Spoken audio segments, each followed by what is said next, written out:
There's a big dig going on in Boston today, and we're digging deep into the history of the Battle of Fenway Field. And what better place to start than the story of one of the greatest injustices ever done to a gallant but fallen hero. You're going to see a great wrong righted today.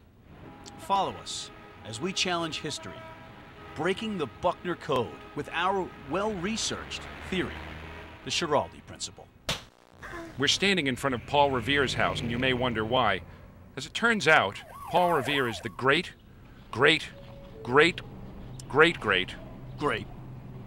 uncle of Calvin Schiraldi, the former Red Sox Nation flamethrower.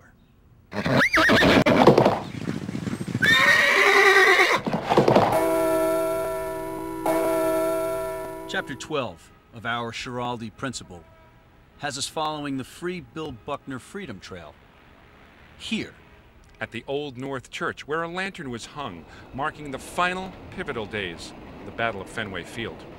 Yeah. History tells us that it was 1 if by land, 2 if by sea, or 3 strikes you're out. If you're Marty Barrett facing Jesse Orozco.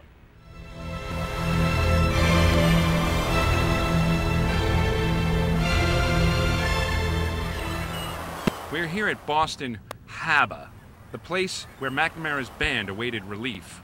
From men of legends such as Nipper, and Stanley, and of course, Calvin Schiraldi. Numbers always tell a story, but in this case, numbers were glaring. Schiraldi's numbers were 2.2 innings pitched, 4 runs, 4 hits, 3 earned runs. In the final day, the numbers were even worse. 1/3 of an inning pitched, 3 runs, 3 hits, 3 earned runs in the biggest battle of his life.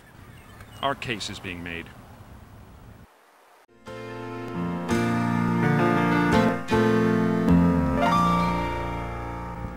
Chapter 39 brings us to a place where allegedly everyone knows your name.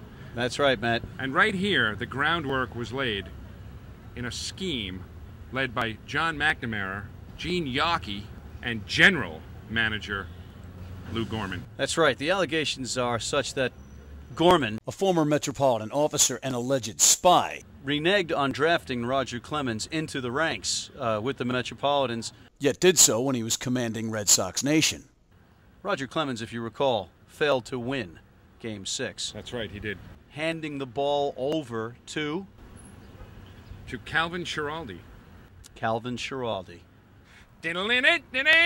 Charge! Matt, Chapter 41 of the Schiraldi Principle outlines how Gorman shipped out foot soldier Bob Ojeda for. Ironically, Matt, for Calvin Schiraldi. Coincidence? Not likely. It just underscores that Bill Buckner was not to blame. Join us next at Fenway Park.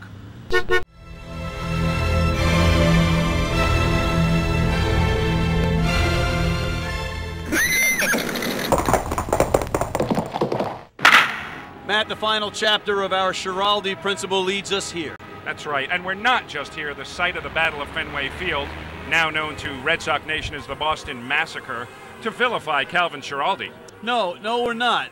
But we need to point out that no one man wins or loses a battle. And Bill Buckner was not a man that lost the Battle of Fenway Field on his own. And I think that former Met flamethrower Calvin Schiraldi himself would agree with us. That's right. We hope our Meet the Mats revisionist history has helped some of you folks out there, and we look forward to seeing you on our next segment.